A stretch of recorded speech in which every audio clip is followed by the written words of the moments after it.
아홉 번째 왕이었던 고국천왕은 고구려를 대표하는 성군 중 하나로 잘 알려져 있습니다.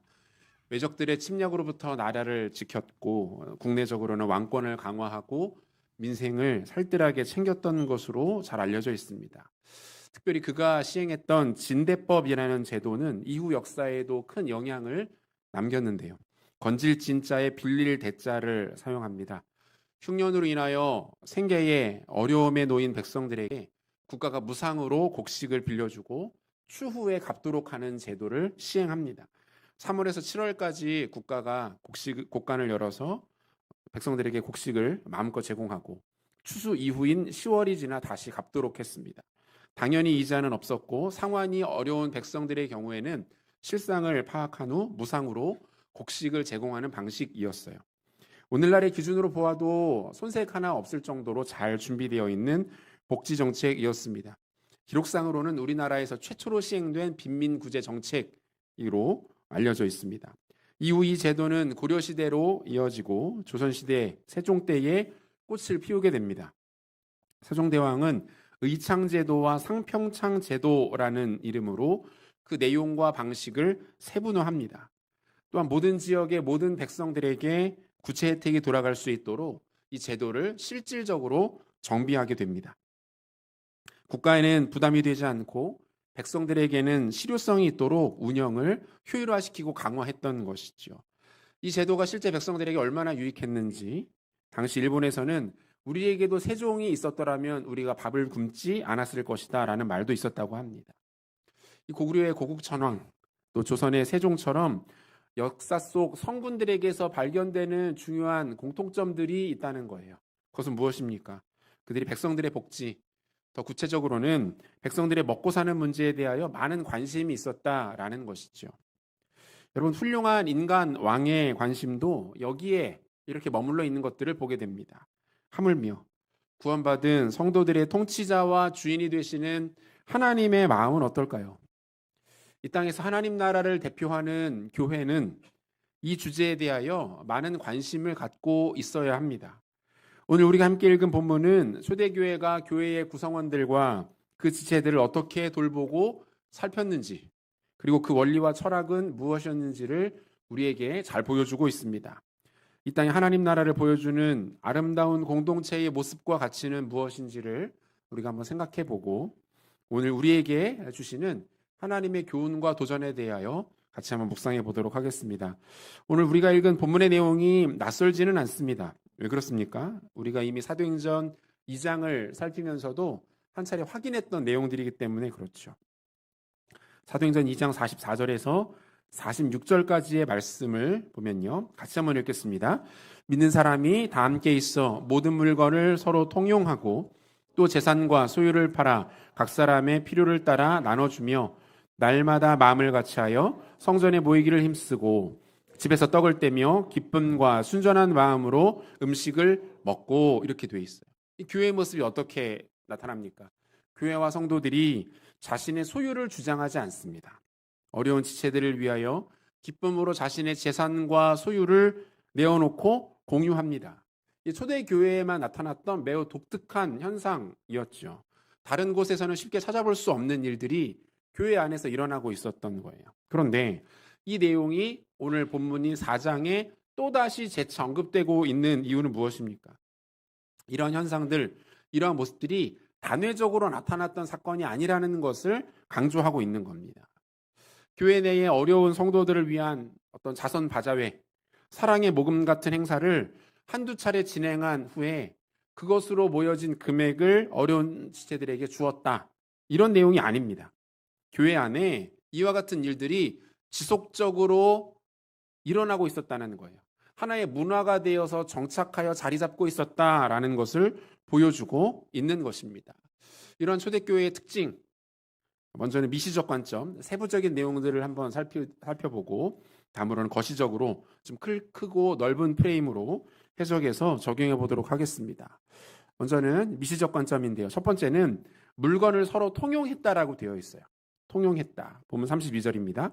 믿는 무리가 한 마음과 한 뜻이 되어 모든 물건을 서로 통용하고 자기 재물을 조금이라도 자기 것이라 하는 이가 하나도 없더라 이렇게 돼 있고 2장 44절에도 보니까 믿는 사람이 다 함께 있어 모든 물건을 서로 통용하고 라고 되어 있습니다. 이 공통적으로 등장하는 표현이 있죠. 통용했다. 이 통용했다라는 뜻이 뭡니까? 소유와 사용을 함께 한다 이런 뜻이지요. 영어 성경을 보면 share라는 단어로 번역을 해 놓았어요. 우리에게 익숙한 개념이죠. 많은 것들을 쉐어하는 문화가 사회 곳곳에 빠르게 자리를 잡고 있습니다. 집을 쉐어하고 사무실, 자동차를 통용하기도 합니다. 작게는 자전거, 컴퓨터, 책, 다양한 것들을 쉐어, 다른 말로 공유하고 있는 것을 볼 수가 있습니다. 이 쉐어의 특징은 소유주가 특정되어 있지 않다라는 거예요. 물론 요즘은 이 자체를 이제 사업으로 운영하시는 분들도 많이 있지만 기본 원리는 뭡니까? 한 사람이 자신의 소유권을 주장하지 않고 필요한 사람이 필요한 때에 자유롭게 사용하도록 하는 것이 이 공유, 통용의 특징이라고 할 수 있어요. 놀라운 것은 뭐예요? 초대교회에서는 모든 구성원들이 자신의 모든 소유를 통용하며 공유할 수 있도록 내어놓고 있다라는 거예요. 그리고 이 혜택은 공동체의 연약한 자들이 누리게 되었습니다. 여러분, 이러한 모습이 가능할 수 있었던 이유는 뭡니까? 다른 곳에서는 찾아볼 수 없는 자신의 것을 주장하지 않고 약자를 위해 마음껏 그것들을 내어놓는 이 아름다운 문화가 공동체 안에 나타날 수 있었던 이유는 예루살렘 교회의 성도들이 가지고 있었던 이 소유에 대한 가치관과 철학 때문이에요. 그들은 자신에게 주어진 모든 재산 그리고 모든 소유가 하나님의 것임을 깨닫고 있습니다. 내 수중에 있는 돈, 내가 소유하고 있는 어떤 물건, 어떤 가치 있는 재산, 그것이 나의 소유가 아니라 하나님의 것입니다 라는 고백이 이들 가운데 있었던 거예요. 여러분, 너무나도 정확한 인식 아닙니까? 여러분, 우리가 살고 있는 집이, 지금 살고 있는 집이 나의 것입니까? 뭐 전세나 월세 세입자는 당연히 그럴 것이고 자가를 보유하고 계신 분도 사실상 그렇게 말할 수는 없죠. 내 이름으로 된 계좌에 찍혀 있는 그 돈이 나의 것이라고 말할 수 있습니까? 그렇지 않습니다. 이 모든 것은 본질적으로 하나님의 것이에요. 하나님께서 나에게 사용하도록 맡겨주시고 허락해 주셨기 때문에 그 금액이 거기에 있을 수 있는 것이고 그 집이 안전하게 우리를 보호하고 지켜주고 있는 것입니다. 그래서 우리의 존재를 청지기라고 부르죠. 소유하고 있는 자가 아니라 허락하시는 것을 맡아서 관리하고 사용하는 존재라는 뜻이에요. 여러분, 이 원리에 대한 매우 명쾌한 예시가 성경에 등장하는데요. 누가복음 12장에 보면 예수님께서 한 부자의 비유를 소개하십니다. 한 부자가 자신의 밭에서 풍성한 소출이 나니까 그것을 크게 기뻐합니다. 와, 올해 동세 너무 잘 됐다. 이러다가는 내가 떼부자가 되겠다. 그리고 이렇게 말하죠. 지금 갖고 있는 창고는 너무 좁다. 좁은 창고를 허물고 더 넓은 창고를 크게 지어야겠다. 그 창고에 모든 재산을 가득 넣어놓고 마음껏 호의호식해야겠다. 그의 이 말을 들으신 주님 뭐라고 말씀하세요?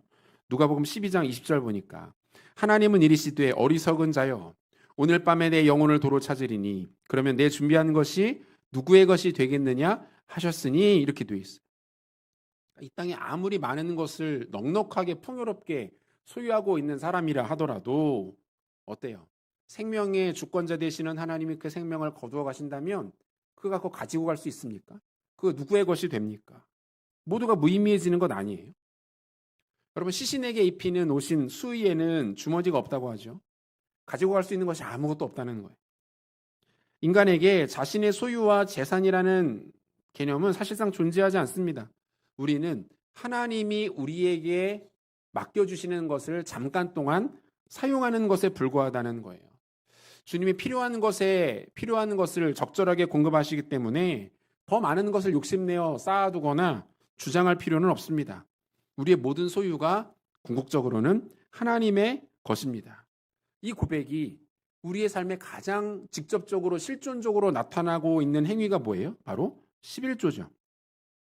여러분, 11조의 철학은 이겁니다. 단순히 우리 소득의 10분의 1을 그냥 내어드리는 기계적인 행위가 아니라 이 11조라는 헌금에 담겨있는 믿음의 행위에는 메시지가 담겨 있는데 그게 뭡니까? 주님, 나의 모든 소유와 생명은 하나님의 것입니다. 주님의 것입니다.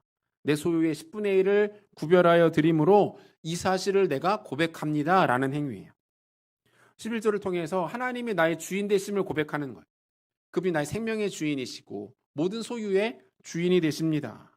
그리고 나에게 있는 모든 것이 하나님께로부터 나오는 것입니다 라고 고백하는 신앙의 고백이 바로 11조인 거죠.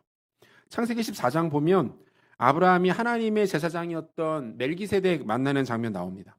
이 장면에서 성경에 나오는 첫 번째 11조 장면이 나오거든요. 창세기 14장 18절에서부터 20절까지 말씀을 우리 한 절씩 교독해 보도록 하겠습니다. 제가 먼저 읽겠습니다.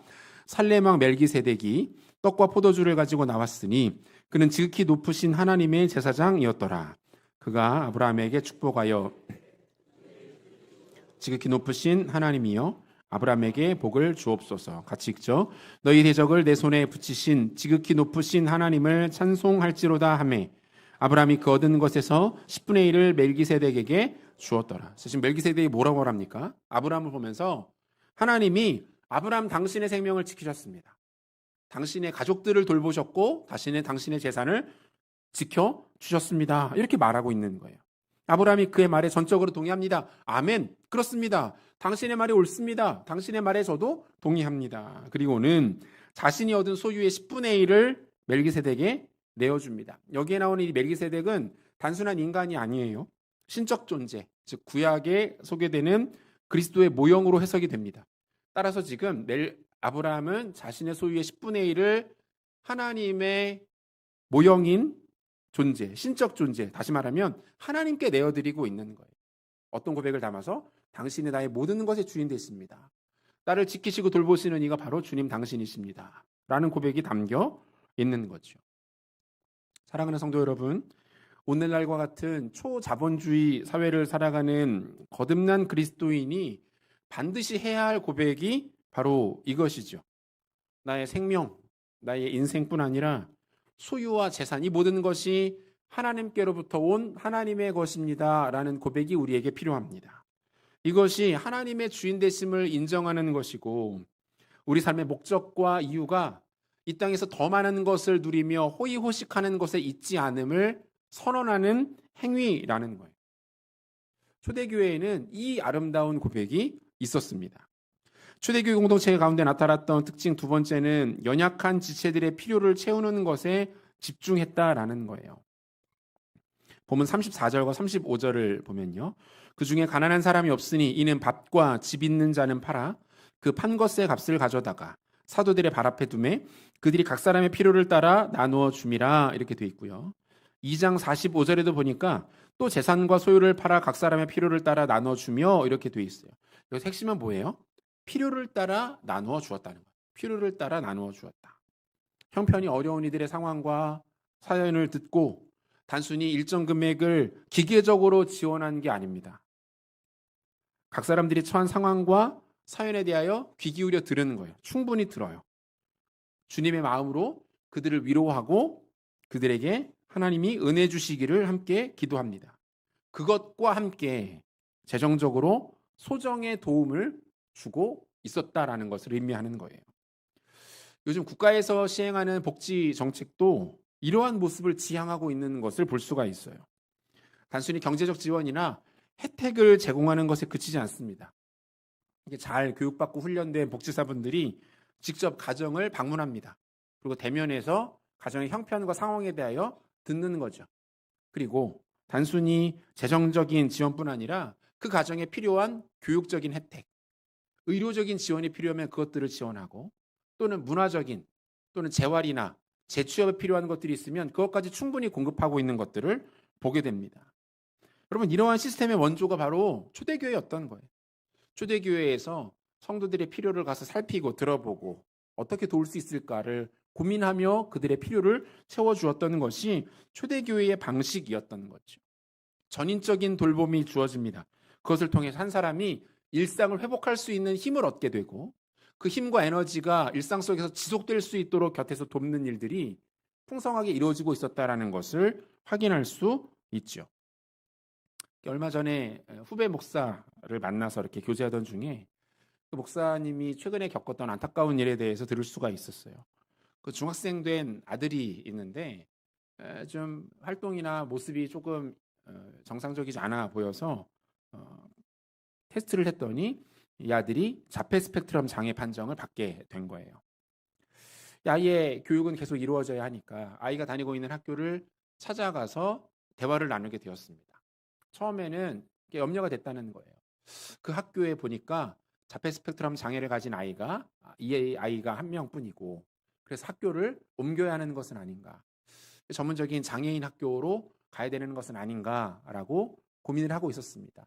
이 아이를 어떻게 학교에서 처리할 것인가를 놓고 교장과 선생님들, 학교 운영위원회 많은 분들이 자리에 모여서 이 아이에 대해서 이야기를 하기 시작한 거예요. 이 자리에서 이 후배 목사가 은혜를 받았어요. 이 아이가 학교에서 충분히 교육받을 수 있도록 모든 지원을 아끼지 않겠다라고 결정을 한 겁니다. 교실을 따로 만들어주기도 하고 특수교사를 배치하고 특별 교육 프로그램까지 도입해주면서 이 아이가 이곳에서 비장애인 아이들과 마음껏 교육받고 지낼 수 있도록 지원을 아끼지 않아주기로 결정했다는 거예요. 이 모든 과정을 보면서 큰 감동과 위로를 받았다는 거예요. 여러분, 본문에서 말하는 필요를 채운다는 것은 이런 거를 말하는 겁니다. 어려움에 처한 사람에 대한 영적인 도움, 정서적 도움, 실제적 도움이 공동체를 통해서 제공되고 있는 거예요.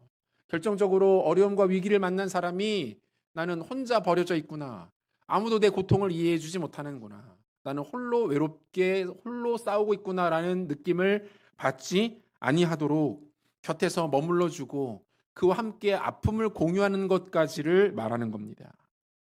이 약자를 대하는 대단히 성숙한 방식이 아닐 수가 없죠. 사랑하는 성도 여러분, 우리는 누구나 언제든 약자가 될 수 있습니다. 고난과 시련에는 예외도 예고도 없죠. 그러므로 초대교회와 같이 공동체가 공동체 안에 있는 연약한 이들을 살피고 그들을 찾아가 돕고 곁에 있어주며 그들의 전적인 필요들을 함께 고민해 줄 수 있는 성숙한 모습이 우리 가운데 나타나게 되시기를 소원합니다. 초대교회 가운데 이와 같이 신실하고 성숙한 모습이 나타날 수 있었던 것은 성령의 강력한 임재와 기름 부으심의 역사가 있었기 때문입니다. 우리는 보통 성령 충만을 받는다라고 생각할 때 어떤 영적인 변화만을 생각하기가 쉽습니다. 어떤 은사를 경험하거나 그 신앙이 깊어지거나 하나님에 대한 인지가 더욱 선명해지거나 이런 것만 생각을 하는데 그렇지가 않습니다. 한 공동체 가운데 또는 한 인격 가운데 임하는 성령의 능력은 그의 전적인 모습들을 변화시킨다는 거예요. 더 구체적으로는 구성원들의 의식과 인식, 사고, 가치와 철학을 변화시킵니다. 결정적으로 지체들을 성숙하도록 만듭니다. 그래서 성령 충만함을 경험한 공동체에는 가보면 따뜻함이 있습니다. 공동체 가운데 따뜻함이 느껴져요. 배려가 있습니다. 섬기려고 합니다. 봉사하고 자기의 것을 내어주는 것을 아까워하지 않습니다. 행복한 공동체가 되는 것이고 봉사도 섬김도 사역도 맡겨진 일들을 탁월하게 능숙하게 잘 감당해 냅니다. 많은 성도들과 가정이 풍요로워지고 행복하게 되는 일들이 성령 충만이 나타난 건강한 교회를 통해서 가능하다는 거예요. 바라기는 숭인교회가 성령의 기름 부으심을 통하여 신실하고 성숙한 공동체로 변화되는 역사가 나타나게 되시기를 축복합니다. 그렇다면 이 초대교회와 같은 꿈의 공동체에 나타나는 거시적인 특징, 큰 틀에서의 특징들은 무엇인지 한번 접근해 보도록 하겠습니다. 두 가지로 정리합니다. 성령께서 일하시는 꿈의 공동체의 특징 첫 번째는 문화가 세워져 전통으로 이어지게 된다는 거예요. 사도행전 2장을 비롯해서 오늘의 본문까지 많은 분들이 오해하시는 부분들이 있는데 그게 뭡니까? 이 모습이 마치 공산주의나 사회주의인 것으로 이해를 하는 겁니다. 그렇지 않아요. 초대교회 가운데 나타난 모습은 모든 구성원들이 자신의 재산을 다 교회에 내놓고 그러면 교회가 그것을 균등하게 모든 사람에게 일정하게 나누어서 다시 공급한다라는 의미가 아니죠. 만약 이런 시스템이었다면 누가복음의 저자가 굳이 오늘 본문의 그 바나바의 사례를 소개하지 않았을 거예요.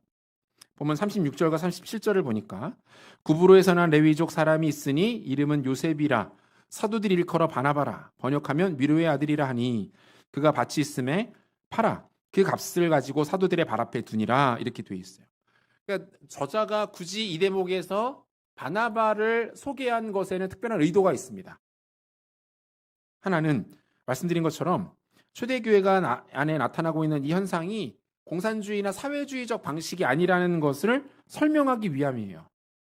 바나바처럼 모든 성도들이 어떻게 했다는 거예요. 하나님께서 주신 그 선하고 좋은 마음을 가지고 자발적으로 기쁨과 감사로 이 일에 동참했다라는 것을 강조하고 있는 거죠. 또한 이 바나바라는 인물 자체가 초대교회 안에 아름다운 문화를 만들고 그것을 계승함을 통해서 선한 영향력을 일으키는 인물이라는 것을 예고하는 목적이 담겨 있는 것이기도 합니다. 우리가 앞으로 계속 살피겠지만 바나바는 훗날 바울과 함께 안디옥 교회를 섬기게 됩니다. 안디옥 교회를 담임 목사의 역할로 섬기게 되다가 그 교회로부터 선교사로 파송을 받아서 바울과 함께 1차 전도 여행을 떠나게 되는 인물이 바나바예요. 일반적이지 않죠. 한 교회의 담임 목사가 선교사로 나가는 일들이 일어납니다. 그런데 이 모든 과정에서 기쁨으로, 순종함으로, 또 넉넉함으로 지혜롭게 이 일들을 감당하고 있는 초대교회에 아주 중요한 영향력을 끼친 인물이 바로 이 바나바예요. 하나님 인도하심과 바나바의 순종을 통해서 이런 일들이 가능했던 거죠. 그럼 무엇을 말합니까?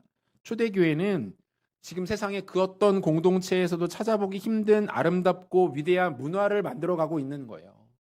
당시 로마 제국 안에 이러한 일들을 찾아볼 수가 없었습니다.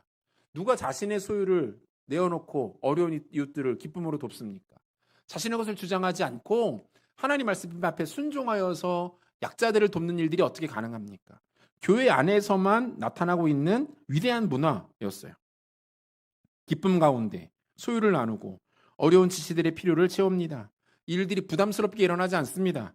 강제적으로 마찰과 갈등을 일으키고 파열음을 내면서 나타나지 않아요.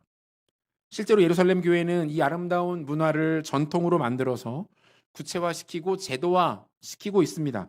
사도행전 6장에 보면 이 구제와 섬김의 사역이 더욱 정교하게 그리고 세부적으로 이루어지고 있는 것을 볼 수 있는데 사도행전 6장 1절에서부터 4절까지를 한번 보시겠습니다. 한 절씩 교독하죠. 제가 먼저 읽습니다. 그때의 제자가 더 많아졌는데 헬라파 유대인들이 자기의 과부들이 매일의 구제에 빠짐으로 히브리파 사람을 원망하니 12사도가 모든 제자를 불러 이르되 우리가 하나님의 말씀을 제쳐놓고 접대를 일삼는 것이 마땅하지. 형제들아 너희 가운데서 성령과 지혜가 충만하여 칭찬받는 사람 7을 택하라. 우리가 이 일을 그들에게 맡기고 우리는 오로지 기도하는 일과 말씀 사역에 힘쓰리라 하니. 그럼 어떻습니까? 공동체가 교회 내의 사회적 약자들인 과부를 돕는 일을 충실하게 활발하게 감당하고 있어요. 그런데 그 가운데 잠깐 일시적인 행정적인 착오가 있었던 것 같아요.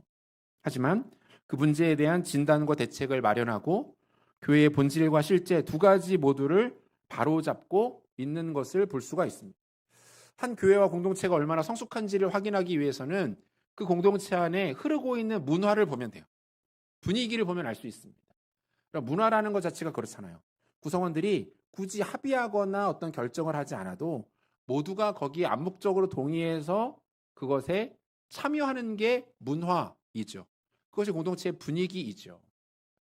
선하고 성숙하고 아름다운 것들이 그 누구도 서로 주장하지 아니하고 약속하지도 않았는데도 나타나고 있다면 그 공동체는 성숙하고 지혜롭고 견고한 공동체라고 말할 수가 있습니다. 또한 초대교회처럼 교회 안에 어떤 문제가 일어났을 때, 분쟁이 일어나고 갈등이 일어났을 때 그 공동체가 그 갈등과 어려움을 얼마나 지혜롭게 조정하고 극복해 나가는가를 보면 한 공동체가 가지고 있는 실력과 수준을 알 수가 있다라는 거예요. 사랑하는 성도 여러분, 숭익교회는 내년이면 설립한 지 50년이 됩니다. 50년이라는 시간은 결코 짧은 시간이 아니죠. 한 사람으로 비유를 해봐도 너무 어리지도 않고 그렇다고 너무 연로하지도 않은 나이입니다. 가지고 있는 역량과 경험을 가장 탁월하면서도 여유 있게 발휘할 수 있는 연수가 50년이라는 시간인 것 같아요. 50주년을 바라보는 숭익교회가 하나님 허락하신 아름답고 견고한 공동체의 문화들, 우리 안에 하나님 심어주신 아름다운 신앙의 유산들을 더욱더 다듬고 발전시키는 은혜가 있으시기를 소원합니다. 제가 개인적으로 참 감사하는 것은 제가 10여 년 만에 다시 이제 교회에 돌아오고 나서 보니 그동안에 교회 안에 여러 가지 변화와 또 과정들이 있었음에도 불구하고 숭일교회가 가지고 있는 좋은 문화들이 곳곳에 견고하게 남아있는 것들을 참 많이 발견합니다. 우리 공동체가 가지고 있는 아름다운 문화들이 여전히 교회를 반석과 같이 기둥과 같이 지키고 지탱하고 있는 것들을 보면서 참 감사함을 갖게 돼요. 예배를 사모하는 모습들, 다음 세대를 소중히 여기는 태도와 마음들, 복음을 증거하고 교회를 곳곳에서 사랑하는 헌신적인 모습들이 우리 숭일교회의 아름다운 문화로 여전히 남아있는 것들을 보면서 제가 감사하고 하나님께 기쁨을 감출 수가 없는 거예요. 여기에 다시 교회 안에 기도의 불이 붙고 소그룹을 통해서 말씀을 통한 사귐과 나눔이 더 풍성하게 일어나게 된다면 숭인의 공동체가 지금보다 더욱더 힘있게 일어나며 위대하게 쓰임받게 될 줄로 믿습니다. 주님이 일하시는 교회, 주님의 일을 감당하는 교회로 아름다운 복음의 문화를 공동체 안에 그리고 이 지역 가운데에 흘려보내고 그것이 우리 다음 세대와 자녀들에게 전통이 되어 유유히 아름답게 흘러가는 귀하고 영광스러운 일들이 이 교회를 통하여 나타나게 되시기를 주님의 이름으로 축복합니다. 성령께서 일하시는 꿈의 공동체 특징 두 번째는 십자가와 부활의 능력이 실제한다는 거예요. 교회는 예수 그리스도의 십자가와 부활의 역사적 사실 그리고 이것을 믿고 고백하는 신자들의 믿음 위에 세워집니다. 교회를 바치는 두 개의 기둥이 있는데 하나가 뭐예요? 예수의 십자가와 부활이라는 역사적 사실 그리고 그것을 믿음으로 고백하는 개인과 공동체의 신실한 믿음 이 두 가지가 교회를 지탱하고 유지시켜 나간다는 거예요. 따라서 교회 안에 십자가가 증거되지 않고 예수의 보혈과 복음이 논의되지 않으면 그곳을 건강한 교회라고 말할 수가 없습니다.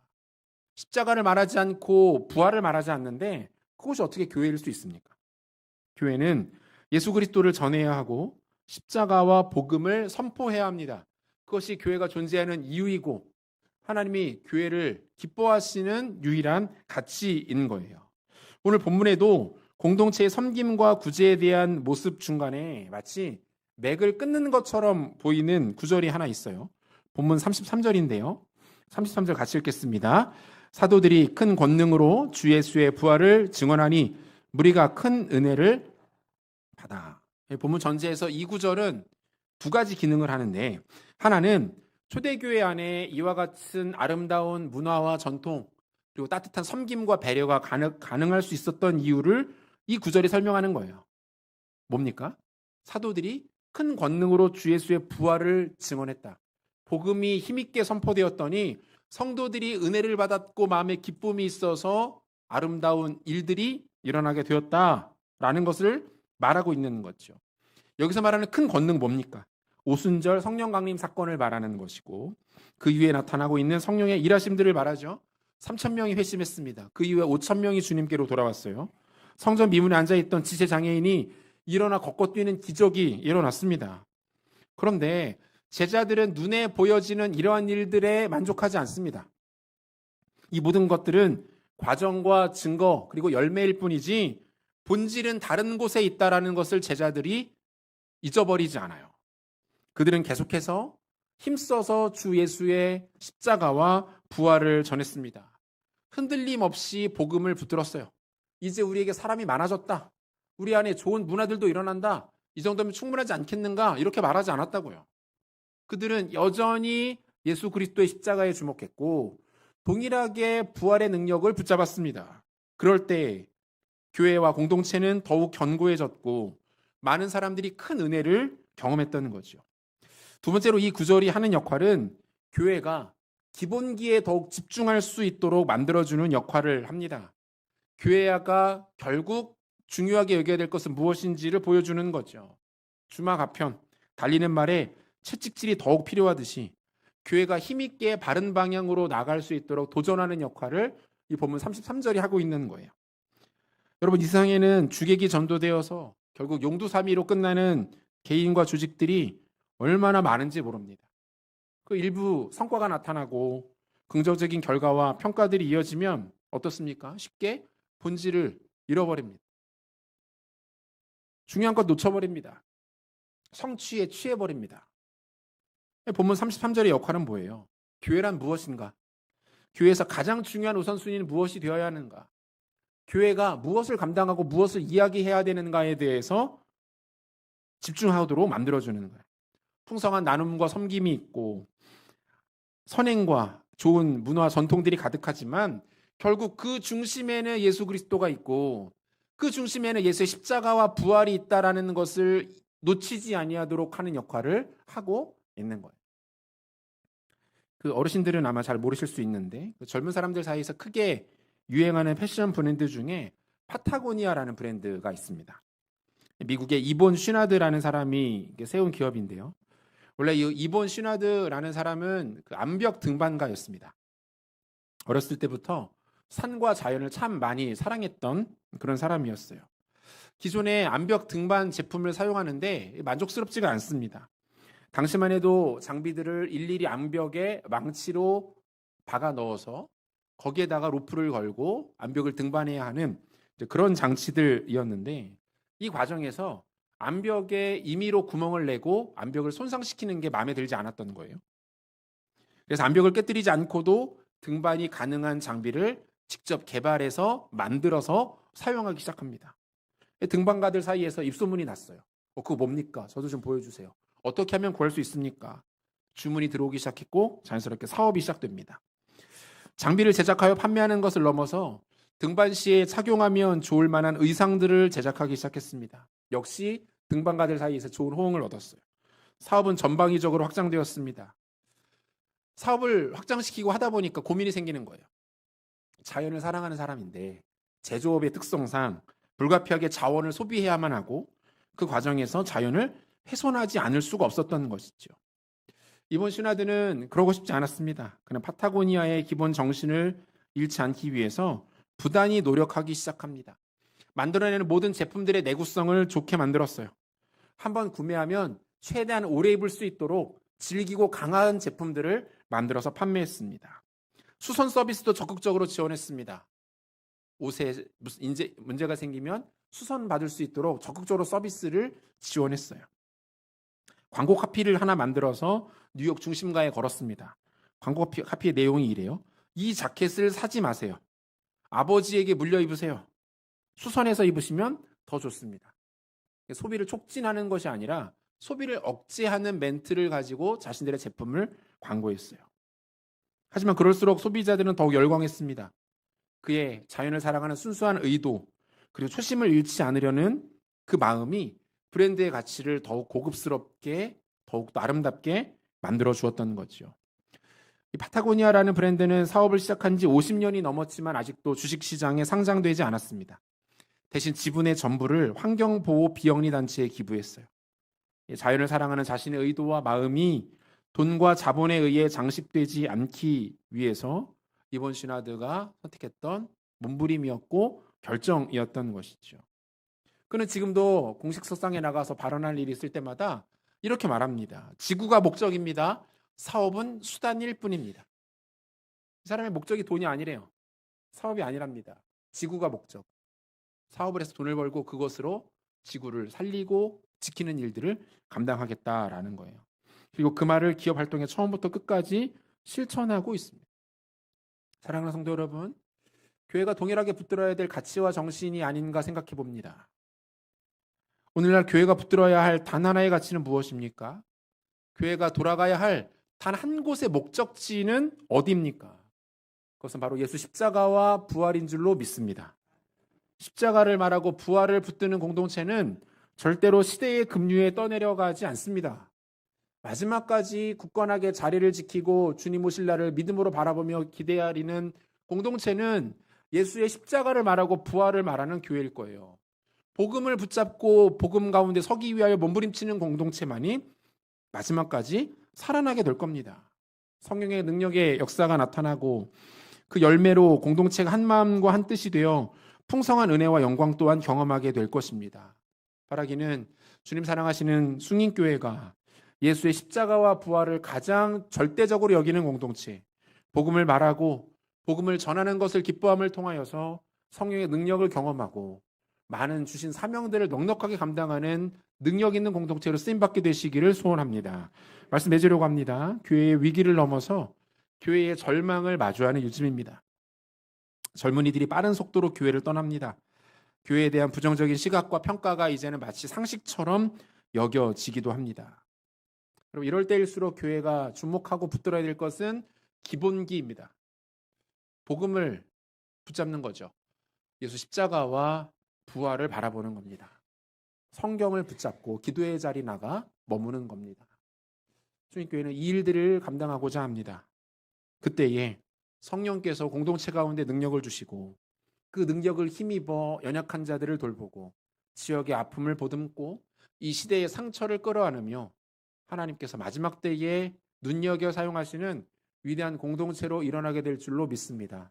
아름다운 꿈의 공동체, 주님이 일하시는 교회, 주님의 일을 감당하는 교회로서의 사명을 힘있게 능력있게 감당하는 수인교회와 모든 성도들 되시기를 우리 구주 예수 그리스도 이름으로 축원합니다.